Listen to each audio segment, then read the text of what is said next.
আমাদের এখন খোঁজ নেওয়ার বলতে কেউ নাই।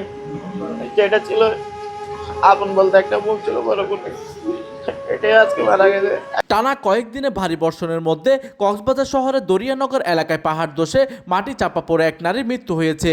এই ঘটনায় আরও দুজন আহত হয়েছেন।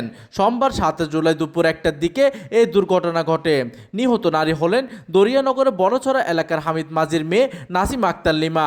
তিনি স্থানীয় সাংবাদিক মনির ইউসুফের বড় বোন। তার স্বামী মোহাম্মদ জসিম পাহাড় ধসে আহত হয়ে বর্তমানে কক্সবাজার সদর হাসপাতালে চিকিৎসাধীন রয়েছেন। স্থানীয় সূত্রে জানা যায়, পাহাড় ধসের সময় নাসিমা আক্তার লিমা ও তার স্বামী মাটি চাপা পড়ে। স্থানীয়রা দ্রুত উদ্ধার অভিযান চালিয়ে দুজনকে বের করে আনলেও নাসিমাকে আর জীবিত উদ্ধার করা সম্ভব হয়নি। গুরুতর আহত অবস্থায় তার স্বামী জসিমকে হাসপাতালে ভর্তি করা হয়েছে। এইদিকে নিহত নাসিমা আক্তার লিমার এক ছেলে ও এক মেয়ে রয়েছে। তাদের বড় ছেলে স্থানীয় কলাতলী কেজি স্কুলের একজন শিক্ষার্থী। মায়ের আকস্মিক মৃত্যুতে দুই সন্তানকে রেখে চিরবিদায় নেওয়ায় পরিবার জুড়ে নেমে এসেছে গভীর শোকের ছায়া। ঘটনার সত্যতা নিশ্চিত করে নিহতের ছোট ভাই সাংবাদিক মনির ইউসুফ বলেন, আমাদের এখন খোঁজ নেওয়ার বলতে কেউ নাই। যেটা ছিল আপন বলতে একটা বোন ছিল, বড় বোন, এটাই আজকে মারা গেছে।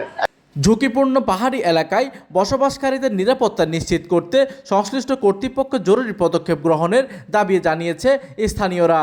এই বিষয়ে কক্সবাজার জেলা প্রশাসক আব্দুল মান্নান বলেন, টানা বৃষ্টিতে পাহাড় ধসের ঝুঁকি বেড়েছে, তাই ঝুঁকিপূর্ণ এলাকায় বসবাসকারীদের দ্রুত আশ্রয় কেন্দ্রে সরে যাওয়ার নির্দেশও দেওয়া হয়েছে। যারা সমিতি আছে তাদের লিডারদের সাথে কথা বলেছি আমরা, তারাও এদেরকে সবাইকে এসে অনুরোধ করছে যে তারা যেন সরে যায়। এটা তারা ঘুমাচ্ছিল এবং তারা সরে যায়নি, এটা খুবই অনাকাঙ্ক্ষিত, যার ফলে এই দুর্ঘটনা ঘটেছে। একজন নিহত হয়েছে, ওনার স্বামী আহত হয়ে কক্সবাজার সদর হাসপাতালে আছে। পাশাপাশি বন বিভাগ সহ সংশ্লিষ্ট সংস্থাগুলোকে প্রয়োজনীয় ব্যবস্থা নিতে নির্দেশও দেওয়া হয়েছে। প্রতিনিধির তথ্য ও পাঠানো চিত্রে ডেস্ক নিউজ, দিগন্তের বার্তা 24, কক্সবাজার।